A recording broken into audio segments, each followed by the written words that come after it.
બટાકાની લીલી વેફર બનાવવા મીડિયમ સાઇઝના બટાકાની છાલ કાઢી પાણીમાં મૂકી દઈએ અને વેફર પાડવાની છીણીમાં છીણીને બટાકાની વેફર પાડી પાણીમાં એડ કરી દઈએ અને વેફરને 2 થી 3 વાર પાણીમાં ધોઈ લઈએ જેથી તેમાંથી બધો સ્ટાર્ચ નીકળી જાય।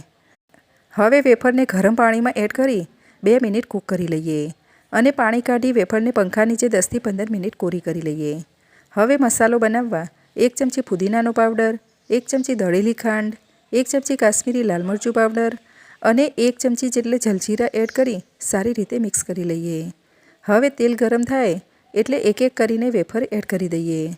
હવે વેફરને મીઠાવાળી બનાવવા થોડા પાણીમાં 1 ચમચી મીઠું એડ કરી મિક્સ કરી લઈએ અને અડધી ચમચી મીઠાવાળું પાણી તેલમાં એડ કરી દઈએ અને વેફર ક્રિસ્પી થાય ત્યાં સુધી મીડિયમ ફ્લેમ પર તળી લઈએ અને વેફર ઉપર બનાવેલો મસાલો સ્પ્રિંકલ કરી લઈએ।